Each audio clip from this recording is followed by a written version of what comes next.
I don't want you anymore. Pack your things and be gone by tomorrow." With that one cold-hearted statement, the air in the midnight living room should have frozen solid. Before me, a strange woman with garish red lipstick clung to my husband's arm like a trophy. And next to her, my husband, nodding in satisfaction. She can't even give me a child, and she brings nothing to the table. This is for the best.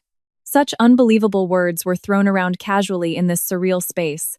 Yet I, the one who had just been handed this unreasonable sentence, did not shed a single tear. I simply ran a pen quietly across the divorce papers pushed in front of me. But at that moment, none of them, smirking before me, could have known. From the instant they cast me aside like a worthless liability, the quiet revenge that would blow their own lives to smithereens had already begun.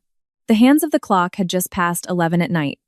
The dining table, made of my favorite marble that I polished without fail every day, now had a single set of divorce papers tossed unceremoniously in its center. "I bet you're shocked, wondering what this is all about?" My husband, Ethan, said, his voice disgustingly cheerful, like a man who had just pulled off a major success.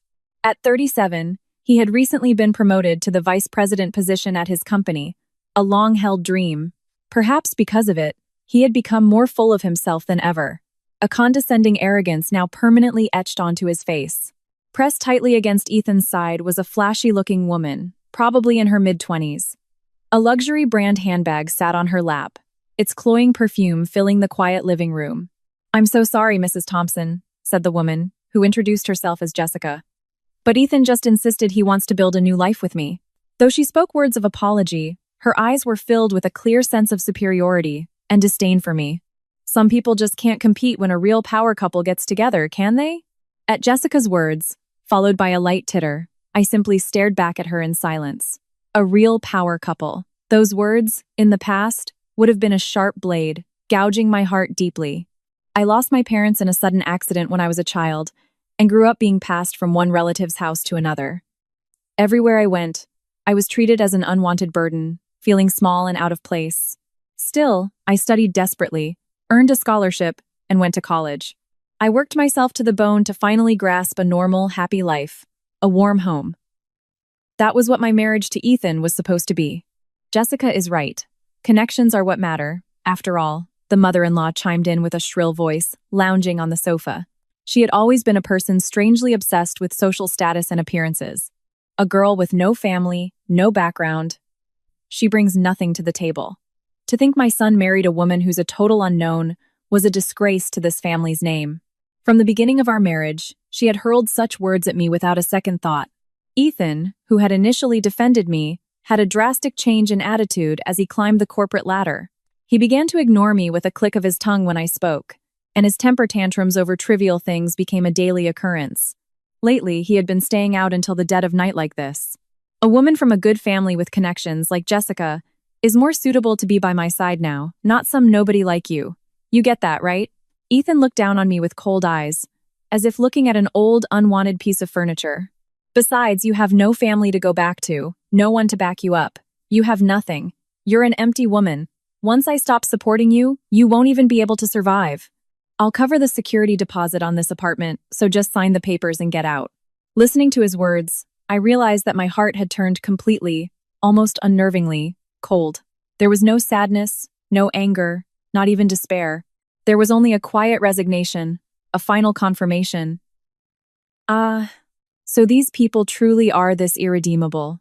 Seeing my silence, the three of them seemed to misunderstand, thinking I was too shocked to even speak. "Well, hurry up and write," my mother-in-law urged, tapping her fingernails on the table. "I'm sure you have nowhere to go, but your time in this house is up." I slowly exhaled and picked up the ballpoint pen from the edge of the table. Without hesitation, I smoothly wrote my name and signed the documents. Then, I quietly pushed the papers back in front of Ethan. "Huh?" Ethan let out a dumbfounded sound at my unexpectedly swift action. Did he expect me to cry and beg him to stay? I slowly raised my head and looked at each of their faces in turn.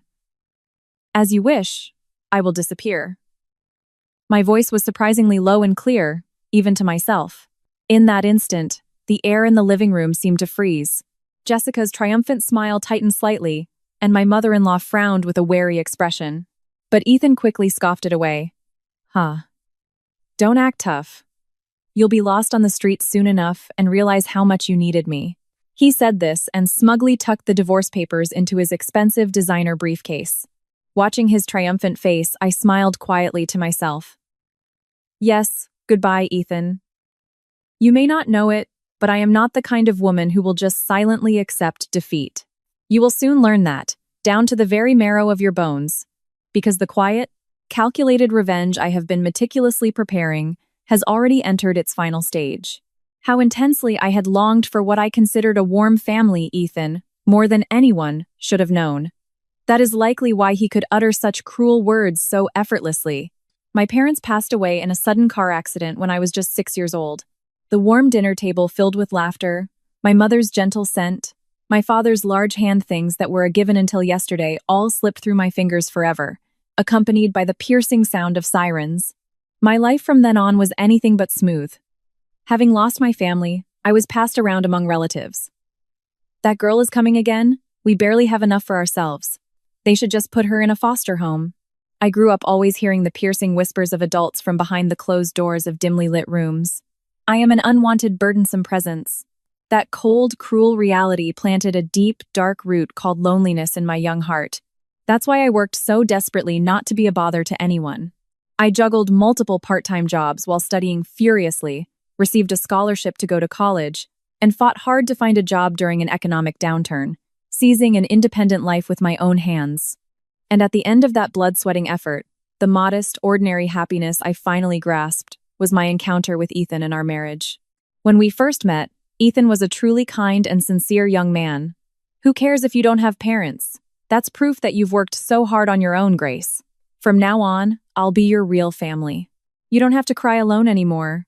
The night he proposed, in a restaurant with a view of the city skyline, he held my hand tightly, and I saw no falsehood in his eyes. I nodded, tears streaming down my face. With this man, I could build a warm home, no matter what difficulties we faced. I believed it from the bottom of my heart, without a doubt.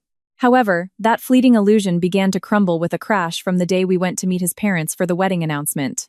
Oh my, you don't have parents? And you were passed around from one relative to another, people we don't even know? How pitiful. But there are plenty of young ladies from much better families for our Ethan. His mother looked me up and down, from head to toe, as I stood there nervously bowing my head for the first time, and then let out a long sigh. To my mother-in-law, who came from a long line of landowners in Connecticut, and was a fierce believer in social standing, I, an orphan with no connections, was nothing more than an unknown pauper. A girl with no family has no sense of propriety. Even the way you speak reveals your lack of proper upbringing. That became her favorite phrase to direct at me. Whenever I visited their home for holidays, I wasn't even allowed to sit down, forced to work like a maid. And in the middle of family gatherings, she would continue, "This girl is truly useless." It can't be helped, given her background, making me a laughingstock for all the relatives. Still, for the first few years, Ethan would defend me, saying, "Don't worry about what my mother says. I love you." The only reason I could endure all the vicious harassment was that he was on my side. But the tide turned decisively after Ethan was promoted to vice president at the age of 35, with unprecedented speed. With a major position, he began to associate with company executives and presidents of client firms, and gradually became obsessed with his own status and appearance. As a VP's wife, you need to dress better. You look so shabby. A woman like you, with no influential relatives, is a complete liability for my career. The words that came out of his mouth had, before I knew it, become identical to those of his mother, looking down on me as a low-class human being. Coming home late every night became the norm. If I waited up for him out of concern, he would snap. "Are you monitoring me?" How annoying. Conversely, if I went to bed first, he would click his tongue in displeasure. I come home exhausted and there's no one to greet me at the door? The slightest thing that displeased him would result in him slamming doors and giving me the silent treatment for days. This kind of insidious emotional abuse became a part of daily life. Don't act so high and mighty when you're living off the money I earn. You're a lowlife who can't even survive without me. That was his go-to phrase to corner me mentally. And the final blow to our relationship was the shadow of another woman. The cloying scent of perfume, not my own, wafting from his discarded shirts. The constant buzzing of notifications on his smartphone. When I questioned him, he would just laugh it off, saying, "It's for work. It's a world you, with your sheltered life, wouldn't understand," and dismiss me. It didn't take long to realize he was having secret trysts with his subordinate, Jessica. The kind person who once promised to be my family was nowhere to be found in this world anymore. All that was left was a cold-hearted man who lived only for his own shallow vanity and desires, a man who would trample on my dignity without a second thought. In the back of the bedroom closet, I let out a quiet breath. I could still hear the vulgar laughter of the three of them from the living room. Is she in the bedroom crying her eyes out right now? It's fine, Ethan. Just kick that creepy girl out. Starting tomorrow, Jessica will be the proper lady of this house. Listening to those heartless voices, I, with a heart devoid of all emotion, quietly took out my smartphone. On the screen, the scheduled arrival time of the moving company I had already arranged for was glowing. Yes, laugh all you want. This night, when you believe you've stolen everything from me, will be the last peaceful night of your lives. Outside the window, a quiet wind had begun to blow, as if heralding the dawn of my new life. With a rough clatter, the bedroom door was thrown open. As I was quietly packing my clothes into a suitcase in front of the closet, the presence of the three of them loomed behind me. Ethan's face was slightly flushed, perhaps from starting their celebration in the living room, and he held a half-empty glass of expensive whiskey. Behind him, Jessica and his mother peeked in with predatory smirks. Packing up already? You're obedient, at least. I guess your kind of upbringing makes you quick to pack it in when it's time to go, Ethan said, leaning against the doorframe and clinking the ice in his glass. As if on cue, Jessica added in a sickeningly sweet voice, "We'd be in a real bind if you left your tacky old clothes here, so please make sure you take every last thing with you. I need to fill the closet with all my new dresses." That's right, this room is already steeped in the stench of poverty. We'll have to call a professional cleaning service tomorrow and have the whole place fumigated. This is what happens when someone with no background crosses our doorstep, his mother said, pinching her nose and letting out an exaggerated sigh in my direction. Their words were thrown at me one after another like sharp thorns. But they no longer caused a single ripple in my heart. Their venom, which once tore my heart to shreds, now sounded to me like nothing more than a ridiculous farce. I stopped what I was doing and slowly turned around. Don't you worry, I'll take every last one of my things. Not just my clothes, but everything, tonight. I wouldn't do anything as uncivilized as to let my presence linger in your magnificent home a moment longer. You can rest easy. My completely calm response made Ethan frown slightly. He had expected me to be a weeping, begging mess, and my attitude must have seemed deeply unsettling to him. "Ha, don't act so tough," Ethan raised his voice, trying to hide his irritation. "Where do you think a woman with nowhere to go like you can go in the middle of the night? You'll probably find some seedy motel on the edge of town, right? With my money. Listen, once you step out of this house, you're never allowed back. Don't come crying to me for help later." "Crying? To you?" I let out a laugh, a genuinely amused one. "What are you misunderstanding? I am grateful. I'm finally being freed from this suffocating place. From the days of cowering from your abuse, enduring my mother-in-law's endless harassment, and crying over the shadow of your mistress. I'm truly happy to be free of that pathetic drama." "What did you say?" Ethan's face changed color. A man who prided himself on being an elite, a man whose ego was a fragile mountain, could not stand being dismissed as pathetic by someone he looked down on. His hand holding the glass began to tremble with rage. Jessica immediately stepped forward. "Excuse me, but you should stop with the sour grapes. For someone with your background, you should be grateful for the rest of your life that you got to marry an elite from a top-tier company like Ethan. A lowlife like you wouldn't have even had a decent life if he hadn't picked you up." Jessica puffed out her chest triumphantly and clung to Ethan's arm again. "That's right. A woman who has only stained our family name has no right to talk back so sassily." His mother chimed in with her high-pitched voice. I looked at Ethan, his face contorted with anger, and the two women fanning the flames, as if they were creatures from a distant, separate world. "An elite from a top-tier company, you say?" I slowly turned my gaze to meet Ethan's. "Certainly, you may have an impressive title right now, but I wonder how long that plating will last.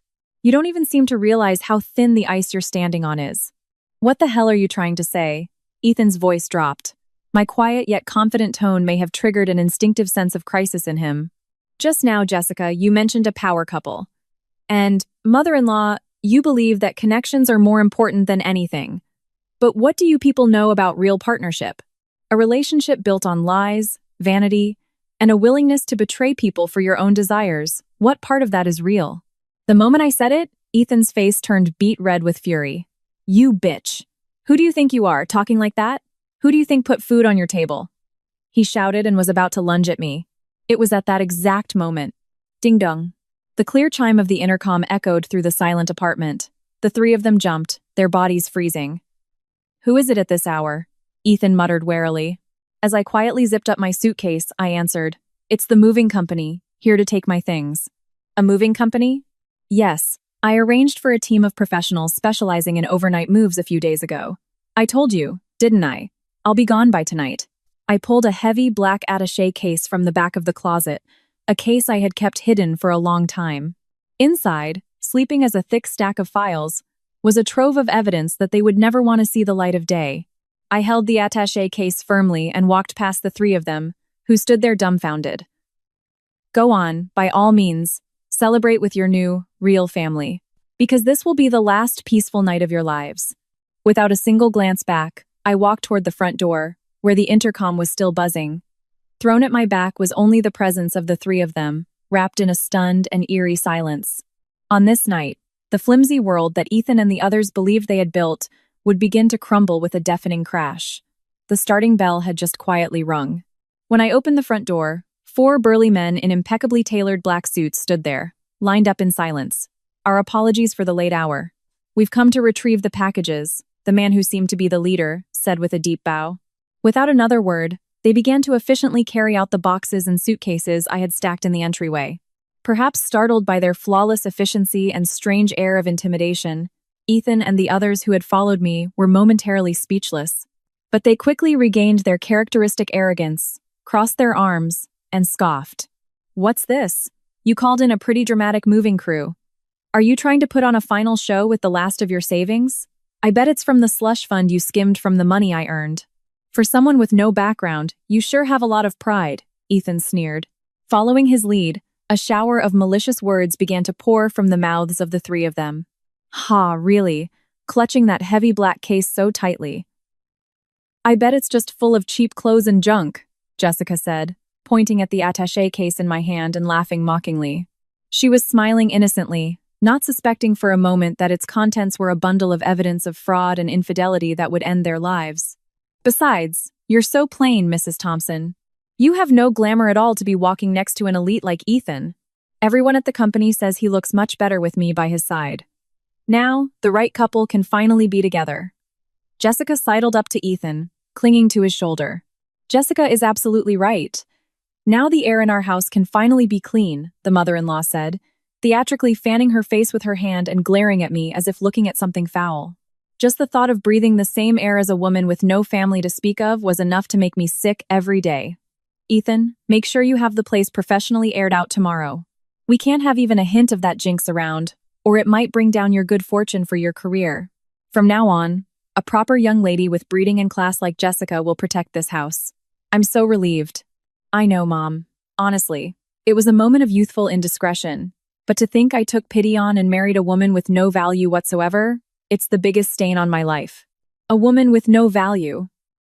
The words he spoke on that day, from now on I will be your family, promising to save me from rock bottom, what were they? To him, was I just a convenient tool to flatter his own sense of kindness, or perhaps just a housekeeper to take care of him until he made it up the ladder? The insults and humiliation were hurled at me one after another. But my heart remained strangely calm. More than anger, I felt a sense of pity for the bottomless ugliness of the people in front of me. All packages have been loaded, the man in the suit reported quietly. Thank you. Shall we go? I nodded to them and was putting on my shoes to leave when Ethan shouted after me, as if to land a final blow. Hey, Grace, listen up. When I turned, Ethan had his arms crossed, looking down at me with a face as if he were a morally superior being. Starting tomorrow, you'll have no home to return to, no family to rely on. You'll be certified trash, all alone. Even if you end up starving on the street, don't you dare call my office. If you're groveling on the sidewalk, maybe I'll toss you $1. Ha ha ha, Ethan, you're too kind. $1 is too much for someone like her. Jessica clapped her hands and burst out laughing, while the mother-in-law nodded in satisfaction. I seared the image of their ugly, twisted faces into my memory. I'll return those words to you exactly as you said them. But I won't even be tossing you $1. What did you say? As Ethan was about to get angry again, I quietly but firmly closed the front door.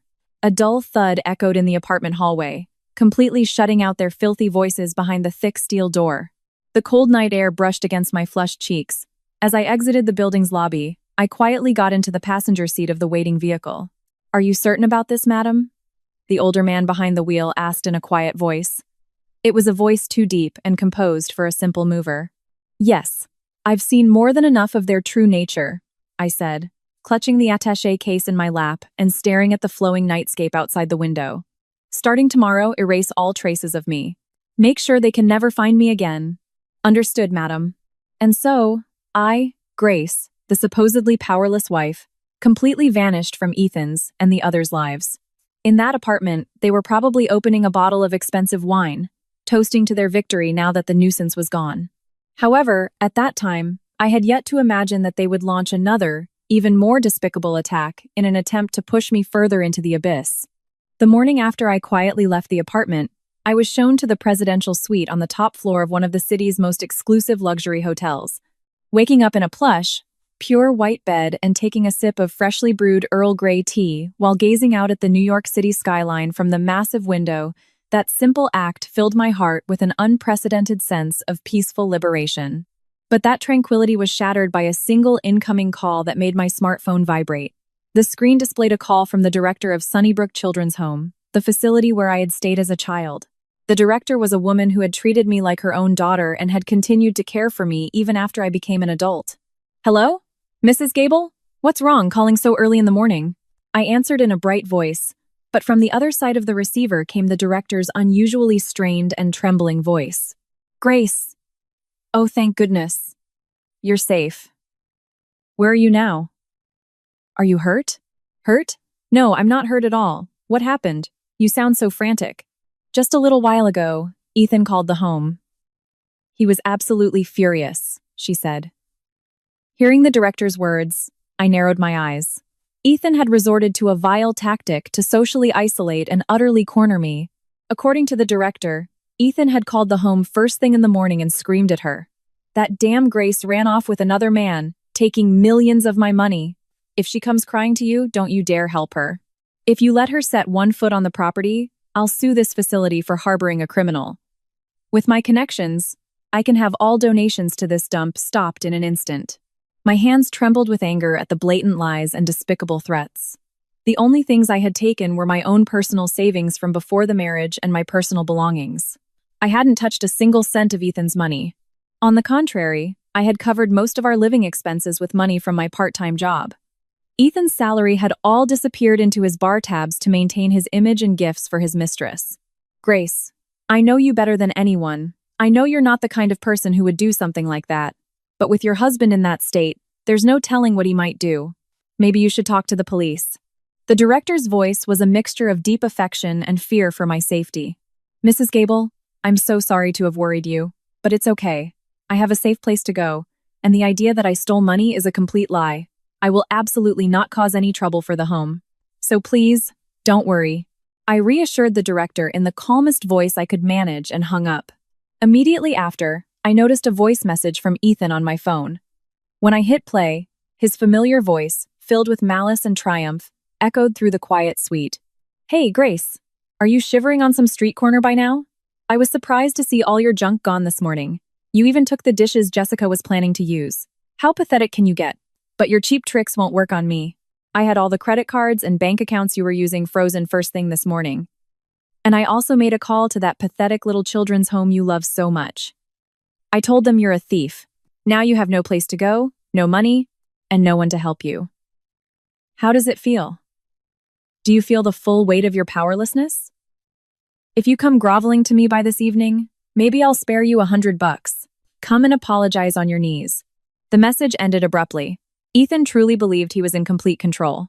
The family credit cards and accounts he mentioned were ones I was never allowed to use in the first place, so having them frozen meant nothing to me. However, the fact that he, believing me to be a poor, helpless orphan, had turned his fangs on the people I held dear, that fact ignited a cold, blue flame deep in my chest. I slowly worked over to the window. Below me, the city of New York spread out like a miniature model. So that's how badly you want to crush me. Until now, no matter how terribly Ethan had treated me, I had thought it was enough to simply leave quietly without making waves. I believed I could just watch from afar as they self-destructed after I left the divorce papers. But he had crossed a line he should never have crossed. He threatened the home that raised me and tried to destroy the safe space of innocent children. He believed without a doubt that he was the powerful one and I was the weak one, that people without power or money could only be oppressed and forced into silent submission. That is why I have to teach him. I have to show him what kind of despair awaits a person who constantly judges others as worthless and looks down on them. Very well, Ethan. If that's what you want, I will erase you and your flimsy pride completely from society. I picked up my smartphone and dialed a certain number. The call connected after just one ring. Good morning, Miss Sterling. Did you sleep well? The voice on the other end was the calm, composed voice of the older man who had picked me up last night, acting as the moving company's driver. He was my personal executive assistant, Harrison. Yes, I slept very well, Harrison. About the plan, I said quietly, looking at my own cool-eyed reflection in the window pane. No more holding back. Move the schedule up. I want everything put into motion, starting today. Understood, Miss Sterling. We will mobilize the full resources of Sterling Price Capital at once. Ethan and the others, who had sneered at me for being a lone orphan, still had no idea. They didn't know the biggest secret of all, that I was Grace Sterling, the adopted daughter of the founder of the colossal investment group Sterling Price Capital, which moves the American economy from behind the scenes, and the vice chair who held the de facto power of life and death over the very company where he worked. A few hours later, a quiet knock sounded on the heavy door of the presidential suite, and my assistant, Harrison, appeared. He held a thick stack of files in his arms. Miss Sterling, my apologies for the wait. I have gathered all the documents you requested. Thank you, Harrison. But let's drop the Miss Sterling for now. From today, I am acting as the vice chair. When I said this and turned to face him, Harrison's eyes narrowed, and he bowed his head deeply. The person standing there was not the pitiful wife in plain, old-fashioned clothes from the night before. Dressed in a beautifully tailored dark navy suit that fit my frame perfectly, I stood with my back straight, the very image of Grace Sterling, the vice chair who leads the colossal investment group, Sterling Price Capital. Sterling Price Capital is a mega conglomerate that invests vast sums in various companies both at home and abroad. And it's no exaggeration to say it supports the American economy from the shadows. My legal name is Grace Sterling. Arthur Sterling, the founder and former chairman of the Sterling Group, is my adoptive father. After losing my parents at the age of 6 and being passed around among relatives, I ended up at the Sunnybrook Children's Home. It was my adoptive father who had been supporting the home with large donations for many years. This child knows deep sorrow. That is why, more than anyone, she understands the pain of others. She has strong, kind eyes. That's what my adoptive father said to me, the lonely girl who was always reading a book by herself in a corner of the room, as he gently extended his hand. After being adopted by him, I made a blood-sworn effort to repay the unconditional love and expectations he showered upon me. Business administration, economics, foreign languages. I was grateful for the environment I was given and greedily absorbed everything. As a result, I was entrusted with the crucial position of vice chair at a young age. However, there was one sad feeling I could never shake. The moment people learned I was the heiress of the Sterling Group, their attitude would change completely.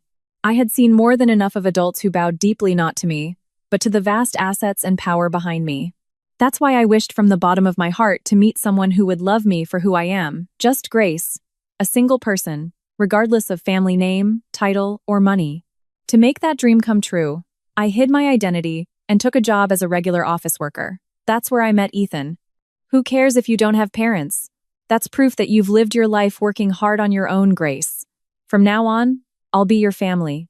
At the time, he knew my fabricated background of being a penniless orphan and still said he loved me. In those warm words, I found true salvation for the first time in my life, and I vowed in my heart to love him for the rest of my life. I have watched from your side for a long time, and I know how purely you loved him, Harrison said, his eyes cast down with a pained expression as he placed the files on the table. It was painful for me as well to watch him change, poisoned by success and fame. You tried to reach out to him so many times, yet that man not only failed to realize your true worth but looked down on you and heartlessly betrayed you. Yes, it's quite ironic, isn't it? I said with a self-deprecating smile, staring at the freshly brewed tea. He came to value connections and status above all else. But the very person he looked down on the most and threw away like trash was the very power he craved so desperately. If I had revealed from the start that I was a Sterling, he would have cherished me, groveling on the ground. He would have worshipped me like a goddess with a constant fawning smile. But a relationship held together only by money and power has no value to me. Harrison, what's the situation at Ethan's company? My tone dropped as I shifted into business mode, and Harrison's expression immediately sharpened. Yes, the company where Mr. Thompson is a vice president is currently receiving large-scale business financing from an investment fund under the umbrella of Sterling Price Capital. In effect, we hold the power of their life and death. I see. So, what about that large contract he's in charge of? Ah, the new project that Mr. Thompson has been aggressively pushing. That too is structured so that one of our affiliated companies makes the final decision. Harrison slid a single document in front of me. It was the contract for the major project that Ethan was using as a stepping stone for his promotion, the one he was most proud of. It was now in a state where it could be completely nullified with a single signature from me. Then, Harrison opened another thick file. The costs for dining, hotel stays, and purchases of luxury goods, when he was taking his mistress, Jessica, around, have all been improperly processed as company expenses. Furthermore, we have already confirmed definitive evidence of receiving rebates, or kickbacks, from subcontractors. We have also identified all the slush funds he had personally accumulated. I looked through the perfect evidence and nodded quietly. The information I had been gathering underwater for years while enduring his abuse, combined with Sterling Price's intelligence, made cornering him a simple task. Good work. We're ready to move at any time. Yes. With your authority as vice chair, we can socially obliterate them at any moment. What are your instructions? At Harrison's question, I took a deep breath and looked up at the New York sky spreading outside the window. They mocked me as a pitiful woman with nothing. They threatened my precious safe space, the home, and tried to involve innocent people. There is no longer any reason to show mercy. I turned to Harrison and slowly, but with absolute coldness, gave the order. Contact the president of Ethan's company immediately. And suspend all major contracts Ethan is involved with, effective immediately. There's no need to explain the reason. Just tell them the contracts are being voided. Understood. I will arrange it at once. Harrison bowed deeply and left the room. I smiled quietly at my own reflection in the window pane. Now, Ethan, savor the sensation of the status and money you cherished most crumbling to dust. The real hell is just beginning. That afternoon in Ethan's office, he was leaning back deeply in the plush leather chair of his VP suite, sipping a cup of expensive coffee with satisfaction. I wonder what that pathetic girl is doing now. Probably fighting pigeons for breadcrumbs in some park. Ethan, you're so bad. But that's what you call a real lowlife, isn't it? On the visitor's sofa, his mistress, Jessica, was letting out a vulgar laugh, her legs showing from under her short skirt. The two of them were completely convinced that they were the winners, and that Grace was somewhere at the bottom of society, crying miserably. Well, who cares? Thanks to getting rid of that jinx, my life is all roses from here on out. If the new downtown redevelopment project succeeds, my promotion to the board of directors is guaranteed. Just as Ethan was about to wrap his arm around Jessica's shoulders with a smug look, the door to the VP's office was suddenly thrown open. Sir, we have a huge problem. It was Ethan's subordinate, Miller, who burst in with a frantic look on his face. Miller's face was as white as a sheet, and the fax papers he held in his hand were trembling. What is it, Miller? You didn't even knock. You're startling Jessica. Ethan frowned in annoyance, but Miller was in no state to care. It's the downtown redevelopment project, sir. We just received a unilateral notice of contract termination from the main sponsor, the investment fund. What? Ethan snatched the papers from Miller's hand with a dumbfounded look. There, in cold, hard print, were the words notifying the immediate cancellation of the contract. What is this? Are you kidding me? We're about to break ground. What about the penalty fees? Get them on the phone, now. While Ethan was yelling, the phone on his desk began to ring shrilly. Sir, Apex Construction just called to cancel all material orders for next month. Here too, sir. The affiliated group of companies we had a business alliance with in the Midwest have all announced they are terminating their contracts. Report after report came flooding in from his subordinates. The office fell into a massive panic, like a disturbed beehive. In just 1 hour, a single hour, the major clients that Ethan had spent years building up, or rather, that he had mistakenly believed were his own achievement, had withdrawn from the project one after another, like a row of dominoes. What is happening? Ask for the reason. The reason. That's just it, sir. Every company is saying it's a decision from the top, a serious compliance concern. We can't get a straight answer from anyone. In the midst of the panic, the internal line from the CEO's office rang. Thompson, get to my office now. Even over the phone, the CEO's roar was clearly at its limit. Sir, what in the world is going on?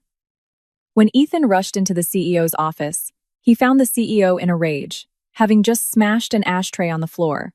That's my line. What the hell have you done behind my back? I haven't done anything. I've just been working diligently for the company's profit. Liar! The CEO's bellow echoed through the room. I just received a final notice from our biggest source of funding, a fund affiliated with Sterling Price Capital, that they are pulling all of our financing.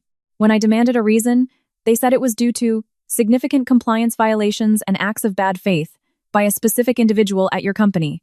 Sterling Price Capital. Ethan gasped at the name. If Sterling Price abandoned them, this company would go bankrupt in less than a month. It's not just your projects. The entire company's fate is on the line. If you've angered Sterling Price because of your misconduct, you're fired, effective immediately. No, I'll sue you for damages and put you in jail for life. Find the cause now and get on your knees and beg them to reinstate the contracts. With his face pale and sweat pouring from his entire body, Ethan staggered out of the CEO's office. My misconduct? Could it be? Did they find out about the expense fraud and the kickbacks from subcontractors? No, that's impossible. I covered my tracks perfectly. Muttering to himself, he returned to his desk, only to find his personal smartphone ringing like crazy. The screen showed Mom. With a trembling hand, he pressed the answer button, and his mother's shriek, loud enough to burst his eardrum, shot into his ear. Ethan, help me! What should I do? Mom, what is it?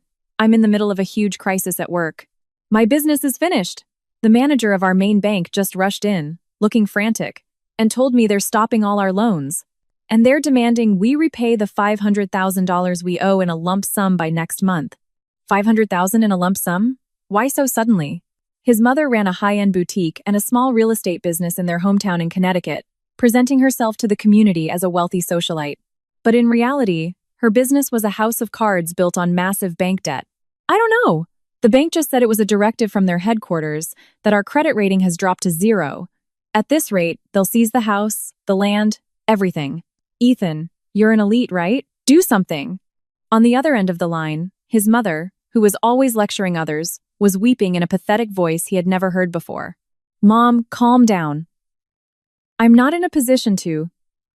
Just as Ethan was about to say that, an impossible thought flashed through his mind. The massive contract cancellations at his company, the wrath of Sterling Price Capital, one of the largest firms in the country, and the inexplicable reversal from the bank regarding his family's business. All of this had happened simultaneously, within a few hours this morning. A coincidence? No, such a terrifying coincidence couldn't exist. Someone with immense power was intentionally tightening the noose around their necks. But who would go to such lengths to completely obliterate a mere salaried man like him from society? At that moment, the image of Grace, quietly leaving with her attaché case the night before, flashed in his mind. That face, looking down on them with cool, detached eyes. As you wish, I will disappear. No, it can't be. That's impossible. She's just a penniless girl with no one. Ethan stared at his smartphone with vacant eyes, his knees trembling so much he thought he would collapse. The ground beneath his feet, which he had believed to be absolutely solid, was crumbling into darkness. Something was wrong. Something was terribly wrong. Amidst the ringing phones in the office, Ethan was finally beginning to realize that they had opened the lid to a hell from which there was no return. As dusk fell, an eerie silence enveloped the office.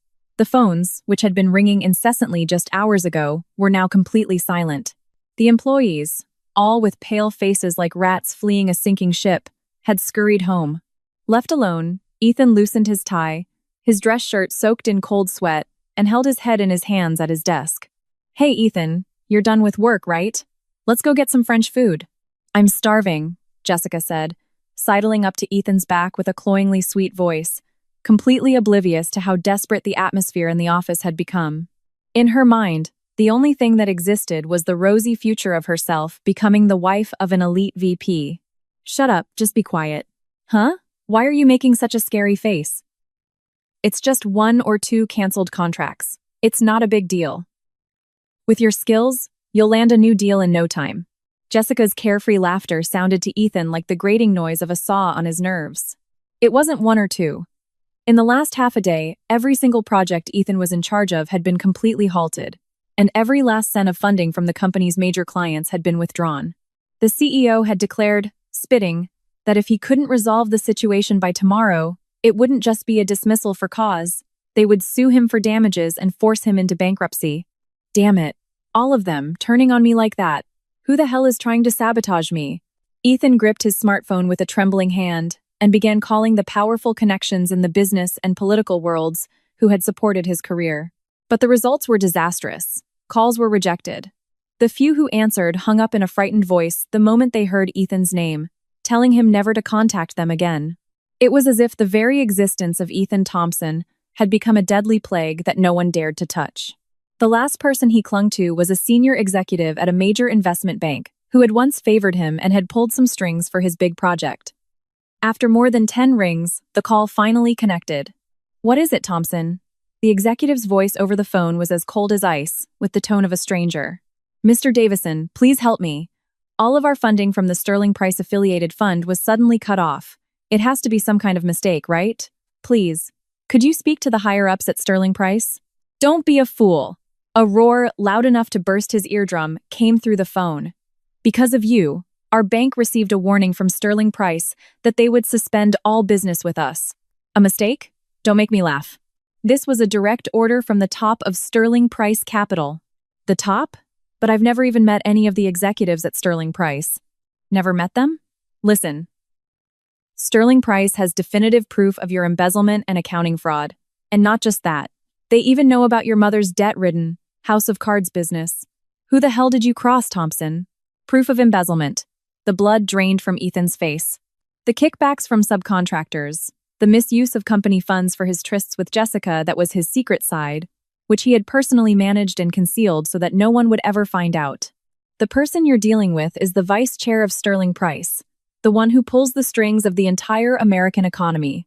Once you're in their sights, a small fry like you has no escape until you're socially obliterated. Don't ever involve me again. An impersonal electronic tone beeped, and the call was cut off. No way. How could they know about my secret ledger? Ethan muttered in a daze. Beside him, Jessica sighed in boredom. Ugh, this is so boring. You know, yesterday, that frumpy wife of yours left holding a heavy-looking black attaché case so carefully. I bet it was just full of junk, but she looked so serious. It was hilarious. A black attaché case. The moment he heard those words, Ethan's heart lurched with a sickening thud. Jessica, what did you just say? Huh? I said, your wife? With the black attaché case? Arg! Ethan violently shoved Jessica aside and ran like a madman to his personal locked cabinet at the back of the office. No, this can't be. Tell me it's not true. The secret compartment at the back of the drawer, hidden behind a heavy lock where no one would ever find it. With trembling hands, Ethan punched in the combination and yanked the door open. The safe was completely empty. The double entry books for his slush fund, the written promises from subcontractors, the bundle of receipts from luxury hotels with Jessica, all the evidence that must never see the light of day, had vanished without a trace. Grace. Ethan finally realized he had been completely set up. The wife he had looked down on as a woman with nothing, a woman he had used like a maid, she hadn't just been crying and accepting her fate. For years, while Ethan was abusing her and gallivanting with his mistress, she had been living under the same roof, suppressing her emotions, quietly and surely weaving the rope to hang him. And last night, the moment he made her sign those divorce papers, she had kicked the stool out from under him with her own hands. She wasn't just some nobody. How was she connected to a massive organization like Sterling Price Capital? In a panic, Ethan dialed Grace's number with a shaking finger. It was the number that she had always answered within seconds, no matter how many times he ignored her calls, obediently replying, "I'm sorry, I'll be right home." But this time, a cold, automated voice echoed in the silent office. The number you have dialed is no longer in service. Duh! Ethan slammed his smartphone onto the floor and screamed, clutching his head. The terror of realizing that the absolute superiority he thought he possessed was all a fiction.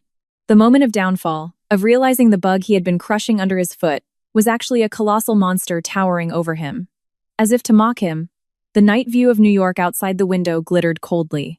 Unable to even pick up the smartphone, its screen now shattered on the floor, Ethan just collapsed where he stood. It's a lie. A lie. A lie. Grace, setting me up. It can't be. Watching Ethan repeat the words like a mantra, his head in his hands, the carefree smile vanished from Jessica's face. Ethan, listen to you? Cancelled contracts, a missing ledger. Don't tell me you're getting fired? Jessica's voice had lost its cloying, sweet tone and was now mixed with a sharp, cold ring. Not just fired. I pissed off Sterling Price Capital. They could sue me for hundreds of millions in damages. My life is over. Huh, you've got to be kidding me. Jessica stood up abruptly and looked down on Ethan with cold disdain. I put up with a bossy guy like you because I thought I was going to be the wife of a rich, elite VP. Without money, you're just an arrogant, nagging old man. How dare you talk to me like that? It's the truth, isn't it? I was so tired of putting up with your abusive personality.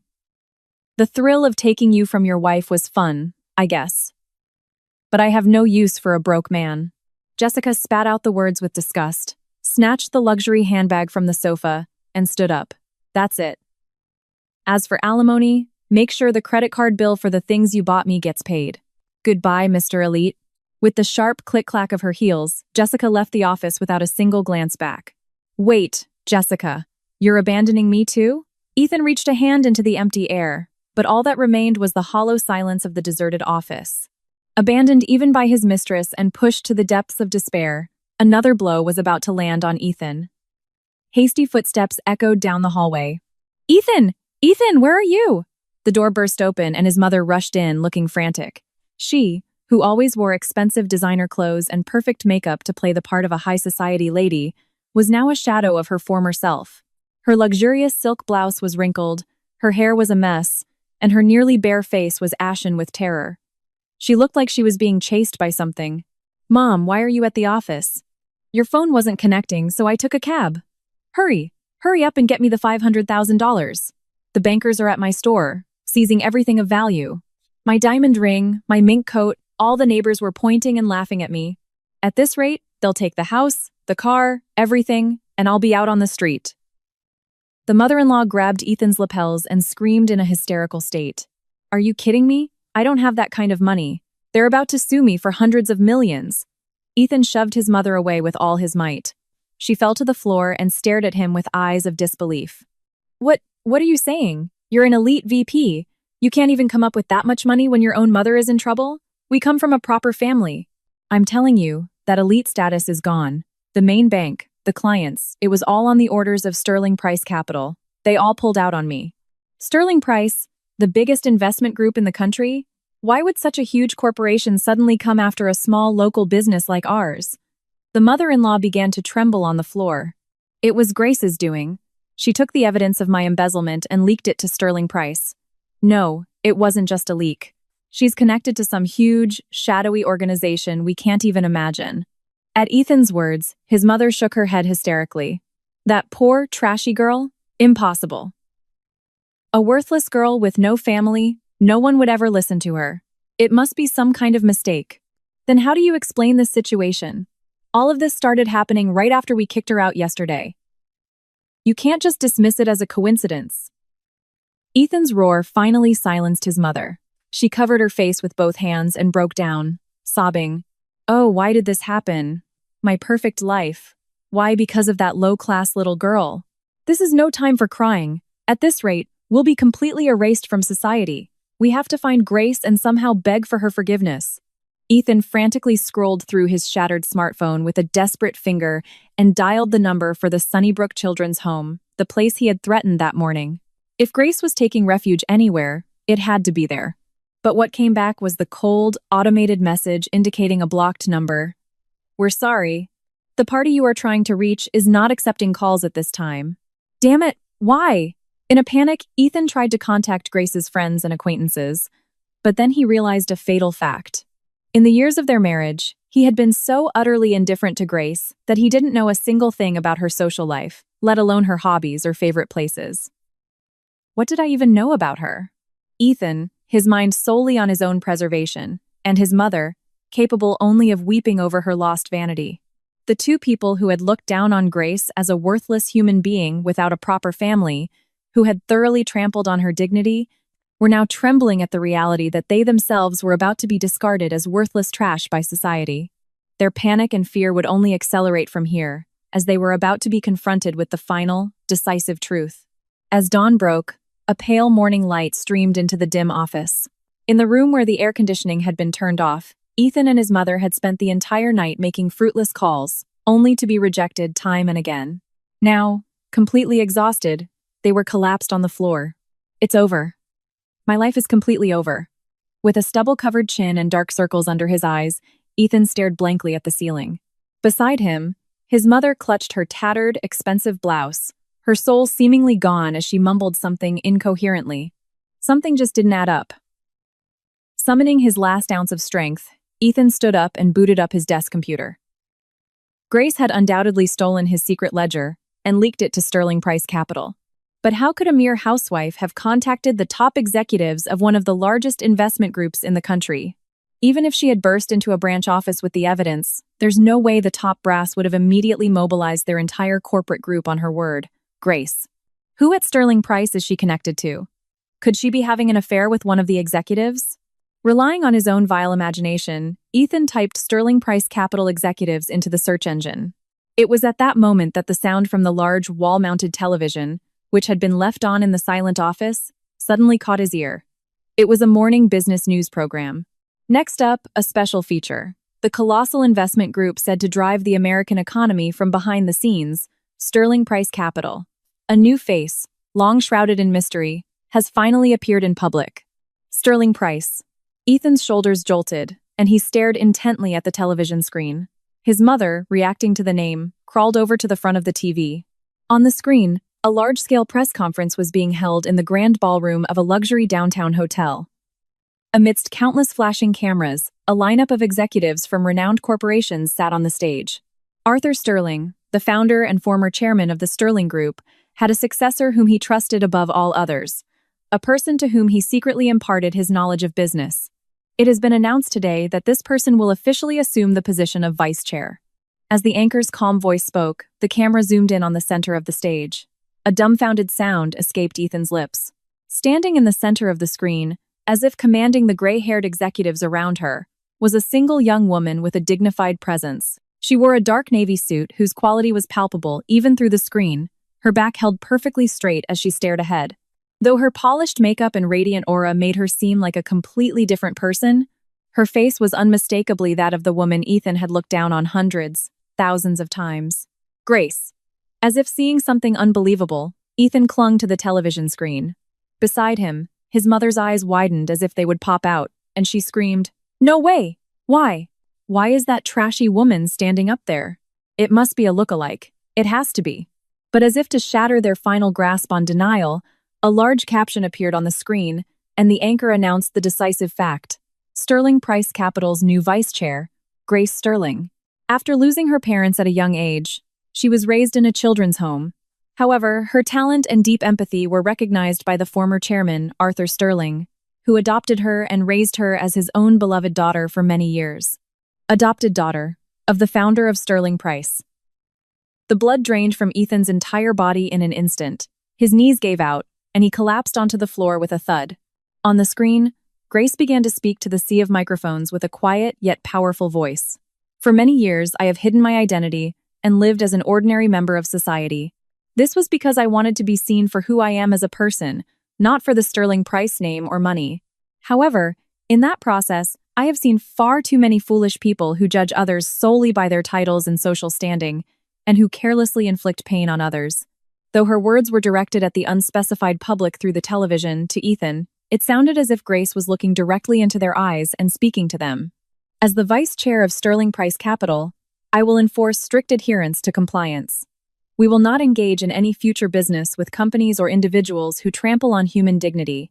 This is also my personal conviction. Bathed in the flash of cameras, her steely eyes did not waver for a moment. They were the exact same cold eyes that had looked at them as she left the apartment the night before. Ah. A choked wheezing sound escaped from the back of Ethan's throat. The orphan. The parentless girl. The worthless woman. The wife they had called these names, mocked, and subjected to a torrent of abuse. She was not just a helpless girl. She was the head of a colossal group that moved the American economy, a person who could control Ethan's company and the bank that financed his mother's business with a flick of her finger. They were nothing more than pawns in her game. No, no. Ethan clutched his head and let out a beast-like scream. That time, when I told her, "You can't even survive without me." What must she have been thinking as she looked at me? Realizing the absurdity of his own arrogance and the irreversible magnitude of his mistake, Ethan writhed on the floor, sobbing. It was never about status or real family. I could never have constrained her with such flimsy things. With my own hands, I threw away the greatest fortune of my life into the gutter. His mother, her face pale as if she were about to faint, had collapsed in front of the TV, tears and snot streaming down her face as she trembled. To think she was the daughter of such an incredible family. I made her work like a maid. I told her she had no background. Oh, if only I had treated her well, our family would have been secure for life. The moment their world, where they had believed themselves to be the absolute powerful, was completely turned upside down. The truth that the lonely girl they had mocked was the absolute ruler who held their lives in her hands. The brutally cruel revelation, a tidal wave of despair and regret, completely swallowed the minds of the two. But the final judgment for them, who had fallen into a hell of their own making, was not yet over. The television screen mercilessly switched to the next news segment, and a cheerful morning weather forecast began to play. But in the office, a cold, heavy silence, like that of a graveyard, lay over the room. "Arg!" from Ethan's mouth, collapsed on the floor. Only meaningless groans escaped like a broken record. His wife was not just an orphan, but the head of a mega-corporation that controlled the country. Faced with this overwhelming fact, his flimsy pride had shattered into dust, leaving only the pure terror of losing everything. "Ethan, this is no time to be dazed!" It was his mother who suddenly broke the silence with a shrill cry. She crawled over to Ethan and shook his shoulders frantically. On TV, she said she wouldn't forgive people who judge others by their titles. "Well, you married her without knowing her true worth. That's a fact, isn't it? You loved her for herself. If you remind her of that, she'll surely forgive you." Her eyes shone with a strange light, a mixture of terror and greed. She was starved for family, love her whole life. If we get on our knees, cry, and tell her we want to start over as a real family, she'll definitely take pity on us. That's right. If she comes back, the vast fortune of Sterling Price Capital will all be ours. Her words, completely detached from reality, were utterly selfish and ridiculous. She had completely erased from her mind the past where she had relentlessly tormented Grace and treated her worse than a servant. But Ethan, in his extreme state of panic, clung to his mother's crazed proposal like a drowning man grasping at a straw. "That's it. The divorce papers are still in my briefcase. I haven't submitted them yet, so legally, we're still married. She can't do this to me, her husband." With trembling hands, Ethan pulled his business bag toward him and fished out the divorce papers Grace had quietly signed. "If I tear this up, I'm the husband of the vice chair of Sterling Price Capital. My position is secure." With a ripping sound, he tore the divorce papers to shreds and began to laugh hysterically. But that pathetic glimmer of hope was crushed in an instant. Bang! A loud noise echoed through the office again, and the door was thrown open. "You just don't know when to quit, Thompson." Standing there was the CEO of his company, his face red with rage. Behind him stood several unfamiliar men in suits with stern faces, as well as security guards. "Sir, it's not what you think. It's a misunderstanding. Grace is my wife, and I'm about to go talk to Sterling Price directly." "Shut up! Are you still spouting nonsense at a time like this?" The CEO's shout made the office windows rattle. "We just received official notice from Sterling Price's legal counsel. It's a mountain of definitive evidence that you've been embezzling company money for years and taking kickbacks from subcontractors. Every single receipt from your stays at luxury hotels with your mistress is neatly accounted for." The CEO slammed a thick stack of files into Ethan's face. The documents scattered across the floor. They were all copies of the secret ledger Ethan had hidden in his safe. "You are terminated for cause. Effective today." And that's not all. "We will be suing you personally for the massive damages our company has incurred and the penalties from our clients. A rough estimate is no less than $50 million. $50 million? Ethan's eyes bulged and he stopped breathing. It was a hopeless figure he could never repay in a lifetime. "Take this disgusting criminal away. I don't want him in my company for another second. At the CEO's signal, burly security guards grabbed Ethan by both arms. No, let go of me. I'm the husband of the vice chair of Sterling Price. If I tell Grace, she'll have you all fired in an instant. Arg. Ethan was dragged across the floor, letting out a pathetic scream. Wait just a minute. I am Ethan's mother. How dare you treat me, a woman from a prominent family, with such disrespect? Just as his mother was about to hysterically confront the guards, her smartphone rang shrilly in her handbag. Her shoulders jolted. With trembling hands, she looked at the screen. It was from the veteran manager of her boutique.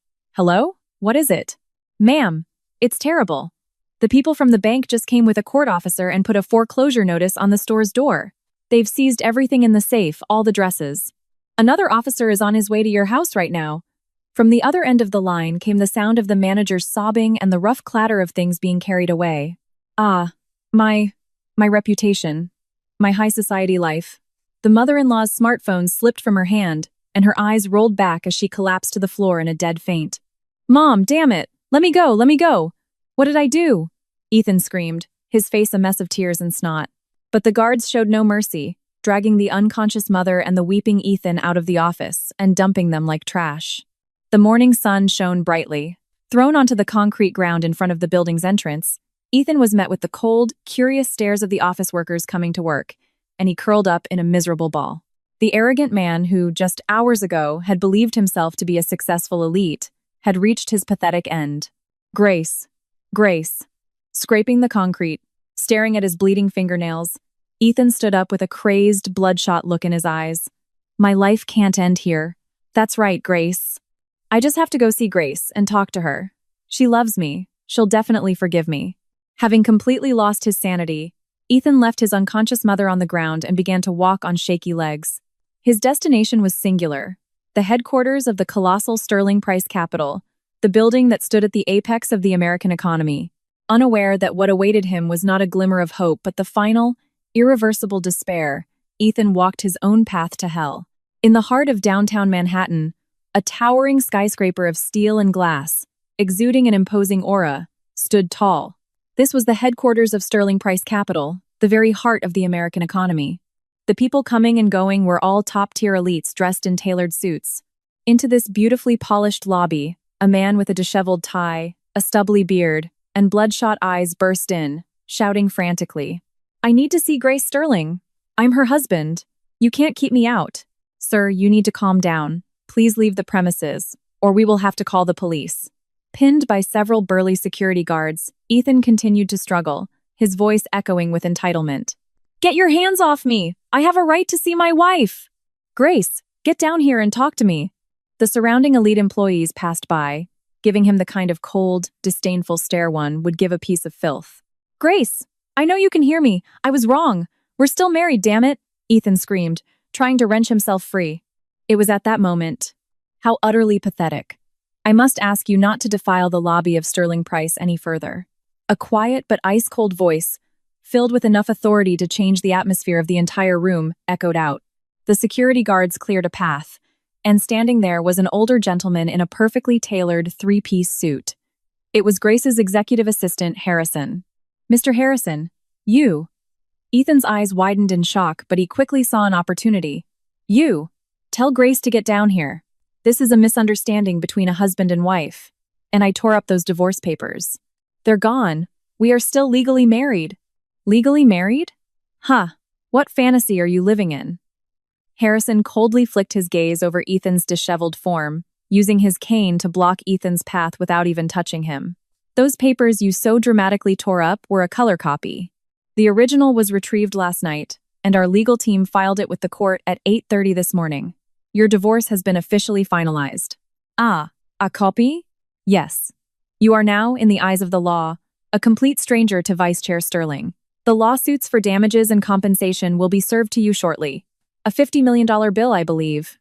No, that's a lie. I don't accept it. I'm her husband. She's nothing without me. She was just a lonely girl I saved. Panicked, Ethan continued to spew the same deluded insults. In that instant, an absolute, zero-degree anger, devoid of all emotion, filled Harrison's eyes. You truly are a hopeless, foolish man. Harrison sighed deeply and looked down at Ethan with the same expression one would use for an insect. Did you really believe that you were promoted to VP and put in charge of that massive redevelopment project on your own merit? Huh? At Harrison's sudden words, Ethan froze. Think about it. A man in his 30s with no outstanding sales record and a petty disposition gets a promotion at unprecedented speed and is put in charge of a multi-billion-dollar project. And just at the right time, a massive amount of funding comes in from a major investment fund. Such a fairy tale doesn't just happen by chance with your meager talent, does it? What are you talking about? That was my skill. My hard work was recognized. It was all a stage set by Sterling Price Capital. The ultimate truth from Harrison's mouth struck Ethan like a physical blow, and his entire body went rigid. Miss Sterling? No, Vice Chair Sterling. Wanted to believe in your character, from the bottom of her heart. That is why the former chairman decided to test you, to give you power and money and see if you were a man of integrity, or just another greedy parasite. Harrison's words echoed heavily in the silent lobby. If you had cherished Miss Sterling without becoming arrogant after your promotion, that downtown redevelopment project would have been a historic success, and in a few years, you were slated to be officially welcomed as an executive of the Sterling Group. An executive?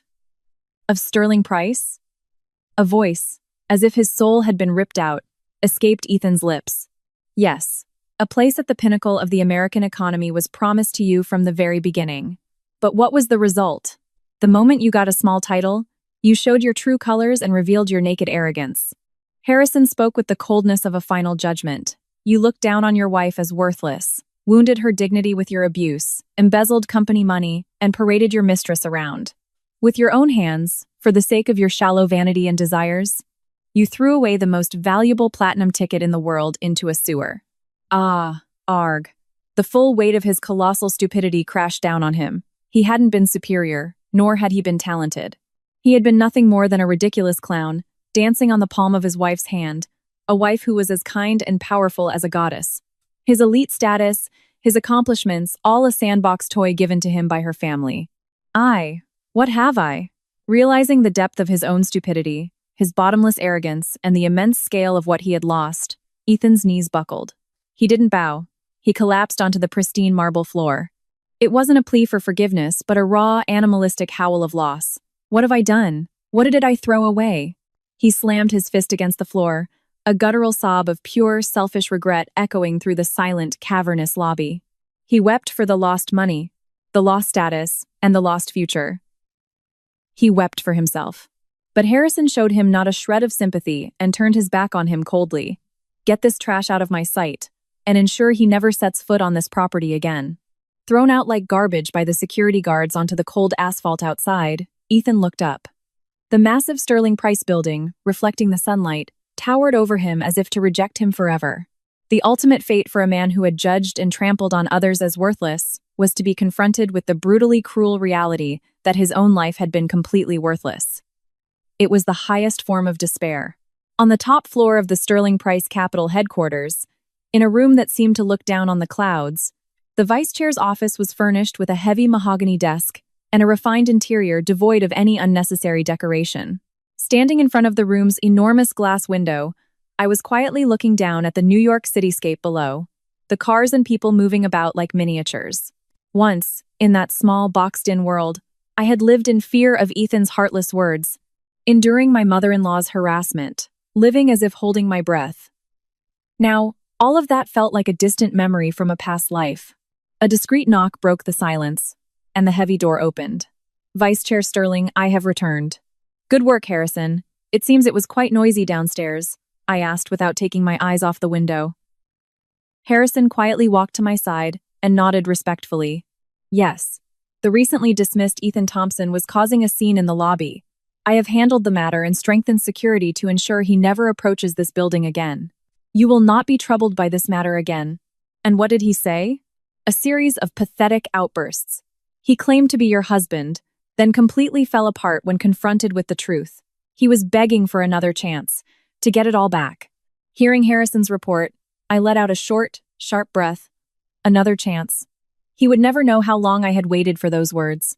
For years after we were married, as his emotional abuse escalated and he began his affair, I tried to confront him many times. I know you're busy with work, But can we talk? If there's something wrong with me, I'll fix it. I just want us to laugh together like we used to. I reached out to him so many times, but each time, he trampled on my heart with his words, "A lowlife with no family like you has no right to have an opinion." "It's too late," I said, placing a hand on the glass window, my cool eyes fixed on the city. "After you've chipped away at a person's trust, torn it to shreds, and then ask for a do-over. That kind of convenient magic doesn't exist in the real world." "You are absolutely right," Harrison said with a deep nod, placing the file he was holding on the desk. "With this, all matters concerning them have been settled.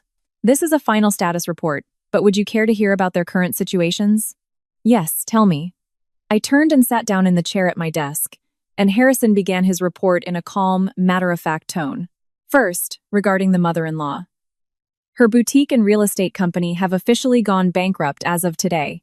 With the withdrawal of the bank loan, everything from the store's inventory to her home furniture, and even the designer goods and jewelry she hoarded, has been seized. So she ended up experiencing the public scrutiny she feared most, in the worst possible way. Yes.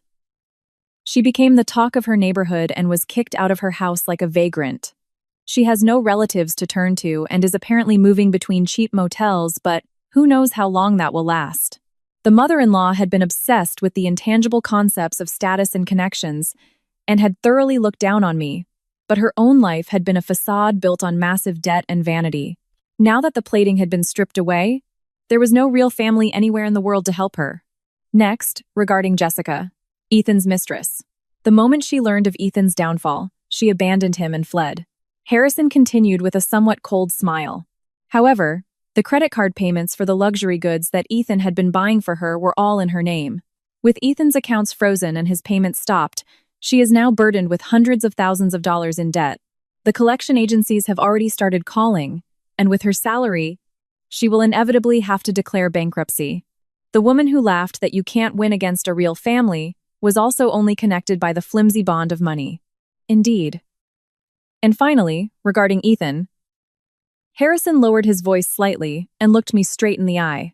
In addition to his dismissal for cause, he is now facing over $50 million in liabilities, including massive damages to the company and a claim for the return of the funds he embezzled. Even if he declares bankruptcy, damages from criminal acts like embezzlement are not dischargeable. He will spend the rest of his life carrying that crime and debt, living a life of utter destitution, a $50 million debt, and the complete loss of his social credibility.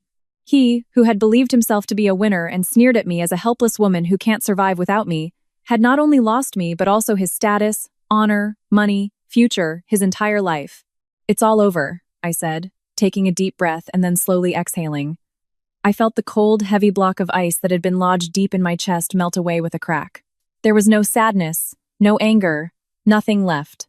No matter what hell they crawled through from now on, not a single wave would stir in my heart. "Miss Sterling, you have defended your dignity well." Harrison looked at me not as an assistant, but with the gentle gaze of a father, and bowed his head deeply. "The former chairman is surely resting in peace, relieved to see you freed from the shackles of the past, standing at the pinnacle of sterling price, and starting a new life." Remembering my adoptive father's warm, large hand, I felt my eyes well up. I will not look back anymore. I have to live up to his expectations. I stood up and turned my gaze back to the window. In the afternoon, a brilliant ray of sunlight was breaking through the clouds, illuminating the city of New York in a golden light. "Now, Harrison, there's no time to be sentimental." "What is my afternoon schedule?" I asked in a strong voice, fully back in my role as Grace Sterling. Harrison instantly switched back to his professional assistant persona. "Yes. At 2 p.m., you have the final approval meeting for an investment in a new medical venture. After that, you have an online meeting with our overseas partners." The day that brought their lives to a complete end was also the new starting line for me, the orphan, to regain my true freedom and pride, and to carve out a future with my own strength. I would no longer wait for happiness to be given to me by someone else. I would stand on my own 2 feet and walk through this world with my own convictions. My reflection in the window pane was clearer and more proudly radiant than ever before. Half a year had passed in the blink of an eye since I signed the divorce papers and left that apartment. The seasons had turned, and a biting winter wind now whipped through New York. On a frigid construction site, a man in a work uniform caked with mud and grease shivered as he hauled a heavy steel pipe. "Hey you, old man!" Don't just stand there daydreaming. Get the next batch of materials now. A foreman in his 20s, wearing a hard hat, barked at him without mercy. Sorry, right away. The man bowed his head obsequiously and gripped the steel pipe with hands numb from the cold. It was the pathetic sight of my ex-husband Ethan, who once strutted around believing he was a chosen elite and laughed at me as a lowlife. Saddled with a staggering $50 million in damages and debt, he was, of course, denied bankruptcy. Kicked out of his luxury apartment, he now lived in a room in a run-down boarding house with a shared bathroom and a constant draft, paying a few $100s a month. He worked sanitation by day and grueling manual labor like this by night. He slept less than 3 hours a day, and most of the money he earned went to paying off his debt. His former designer suits had been replaced with tattered work clothes, and his once confident face was so worn with fatigue and despair that he looked more than 10 years older than his actual age. As Ethan carried the heavy materials, he thought of the even more miserable fates of the women who had abandoned him. His mistress, Jessica, burdened with the debt from the hundreds of thousands of dollars worth of luxury goods Ethan had bought her, eventually ended up on a blacklist after trying to evade her creditors. She now works in a dive bar on the outskirts of town, pouring cheap drinks for drunken customers every night, living in fear of collection agents. Her youthful, flashy beauty was gone, and beneath her thick makeup, the exhaustion was deeply etched. And his mother, who had been so obsessed with her high-class status and connections, who had relentlessly called me a worthless girl with no family. After all her assets were seized, her relatives disowned her, calling her a pretentious liar, and she was completely isolated. She now works in the back of a supermarket, her hands red and swollen from the cold water, washing and packing prepared foods from morning till night. You know, I'm not supposed to be doing this kind of menial work. I was a socialite, she would mutter to herself, only to be berated by the younger shift leader. Stop moving your mouth and start moving your hands, Grandma, she would then cry silently as she gripped a greasy sponge. For her, who had lived her life on vanity and pride, being disrespected and ordered around as a bottom-rung worker was a living hell. Why? Why did my life turn out like this? After his shift, walking alone through the freezing pre-dawn city, Ethan clutched a $1 can of coffee in his cracked hands and sobbed. I was an elite VP. I had a beautiful mistress, lived in a fancy apartment. My life was supposed to be perfect. It was at that moment. In the plaza in front of Grand Central Terminal, where people were hurrying to catch the first trains, the massive digital billboard on the side of a building flickered to life. And now, for a special interview. We spoke with the young leader who will guide the next generation of the American economy. At the voice from the morning business news, Ethan jolted and looked up. Displayed in the center of the giant screen was a woman in a beautiful, pure white suit, smiling with confident poise. The caption below her glowed brightly. Grace Sterling, Vice Chair, Sterling Price Capital. Grace. Ethan gasped and stood frozen on the spot. The woman on the screen radiated a level of beauty and aura that was on a completely different plane from the plain and frumpy wife he had once looked down on. Her eyes were full of confidence, yet also a deep compassion for everyone. Her voice, as she answered the interviewer's questions, echoed clearly across the plaza. Yes, Sterling Price Capital plans to make even more substantial investments in educational support for children's homes and children without families. True value is not found in visible things like social standing, titles, or family history. The real value lies in the sincere heart of a person who strives to move forward, no matter how harsh their environment. Her words were like a sharp, icy blade piercing Ethan's heart. True success will never come to those who can only judge people by titles and numbers, and who have forgotten compassion. I want to help build a warmer society, a society with a heart, where people can stand in each other's shoes and extend a helping hand. At her dignified words, the commuters walking through the plaza began to stop one by one, looking up at the billboard and murmuring, "What a great leader!" At the very back of the crowd, Ethan, in his mud-caked work clothes, could only tremble. Ah. The can of coffee slipped from his hand and rolled onto the asphalt, leaving a brown stain. Ethan looked back and forth between the filthy puddle at his feet and the radiant image of Grace on the screen, and finally collapsed to his knees. The woman he had discarded as a worthless nobody was a noble, beautiful, and respected figure at the pinnacle of society, and he, in her place, had crushed the world's greatest treasure with his own hands, clinging instead to the cheap scrap of his own vanity, and was now groveling in a filthy puddle. Grace, I was an idiot. I was so wrong about everything. Ethan pressed his forehead against the cold asphalt and cried like a wild animal, oblivious to the stares of the people around him. No matter how much he cried, no matter how much he regretted, the warm dinner table, her gentle smile, and his own brilliant career would never return. All that was left for them was an endless hell of karmic retribution, where the contempt and coldness they had shown to others would be returned to them 100-fold. From the giant billboard, the image of Grace seemed to look down on Ethan's pathetic wails with a quiet and completely indifferent smile. It was the all-too-perfect, satisfyingly merciless end for arrogant people who had written off another human being as worthless. 1 full year had passed since that day in Ethan's frigid living room, when I quietly signed my name on that piece of paper and ended everything. My life had changed dramatically. The suffocating days of enduring emotional abuse and endless condescension were completely gone, replaced by fulfilling days But no matter how busy I became, there was one place I made sure to visit once a month. Sunnybrook Children's Home, nestled on a lush green hill in the suburbs of New York, my cherished home, where I had taken refuge as a child and which I continued to support. On this holiday, I had shed the formal suit and high heels of the vice chair and was visiting in the guise of an ordinary woman, wearing a soft ivory knit sweater and comfortable flat shoes. "Grace, you're here. Come play with us." "Grace, look, I learned how to shoot a three-pointer yesterday." The moment I stepped onto the grounds, children without families came running towards me with beaming smiles. The old building, once dilapidated and drafty, had been transformed by the full support of the Sterling Group into a beautiful facility filled with the warmth of wood and equipped with the latest amenities. I knelt down and gently cupped the small apple-red cheeks of the children, flushed from the cold winter wind. "Wow, that's really amazing. But be careful not to get hurt, okay? We'll have cake for a snack later." Feeling the pure, warm touch of the children, I felt the last bit of coldness that had once encased my heart melt away as if it were a lie. They were all children like I once was, who had suddenly lost their families and were carrying a deep loneliness due to the selfish whims of adults. That is why I continued to provide them with enriching educational programs and full-ride scholarships for college, so that when they grew up, they would never again have to despair that they were worthless. "Grace, thank you so much for coming today, even with your busy schedule." The director, Mrs. Gable, greeted me with a mug of freshly brewed tea. The face that had been trembling with fear a year ago from my ex-husband's selfish threats now held only a calm, gentle smile. "Not at all, Mrs. Gable. To me, this is the one place I can truly relax, like a real home." Seeing the children's bright smiles always gives me so much energy.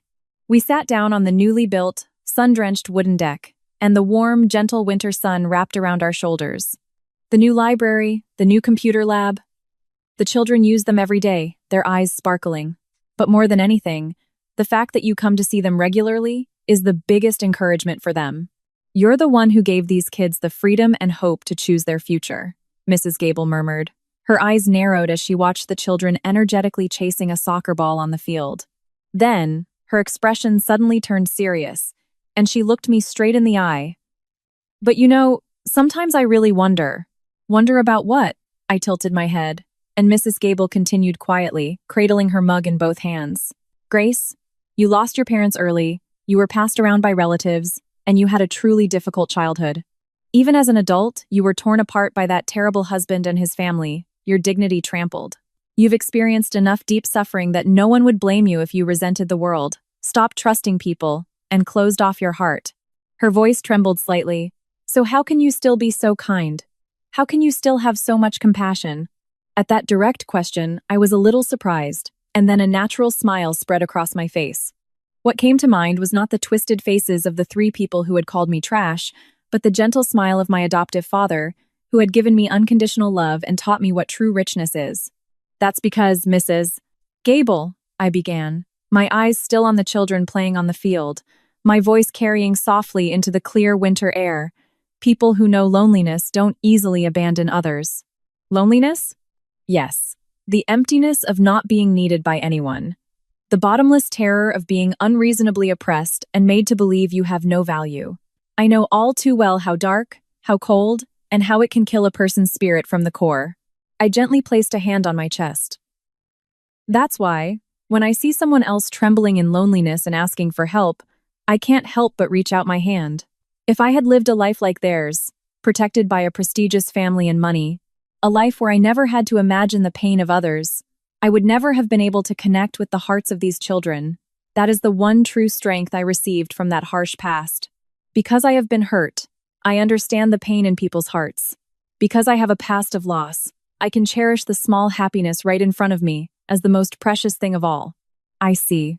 You've become a truly strong and beautiful woman. A single tear rolled down Mrs. Gable's cheek. I gently took out a handkerchief and wiped her warm tear away. A particularly bright ray of light broke through the clouds, warmly illuminating the deck where we sat. I looked up at the high, clear blue winter sky. That day, in that living room filled with cruel words, the moment I signed the divorce papers without shedding a single tear, was indeed the day a marriage came to a complete end. It was the day I was decisively betrayed and thrown away like a useless object by the person I had believed in with all my heart and tried to build a life with. But now, bathed in this light, I understand clearly. What ended that day was not my life. At that moment, I was forever liberated from a place that did not value me, and from a life of pretending to be someone I wasn't, a life of just enduring being looked down upon. That night, when they were gloating in their victory, believing they had handed me my final sentence, was in fact the brilliant first step for me to stand on my own 2 feet and reclaim my true freedom and pride. Ethan and his family, who could only measure a person's worth by flimsy things like money, titles, and connections, who never tried to see my true heart. They are now paying the price for the coldness they showed to others, tasting a hell where they will grovel in the mud for the rest of their lives. The very people who mocked me as a lonely orphan have now become the most unloved, the most lonely, and the most pitiful beings of all. Grace, hurry up.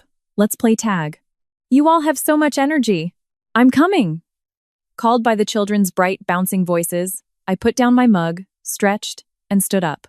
Feeling the definite breath of spring in the cold winter air, I ran towards the circle of children. My life may have various difficulties waiting for me in the future, but I will never be lost again, because I have precious people to protect, and the true pride to believe in myself.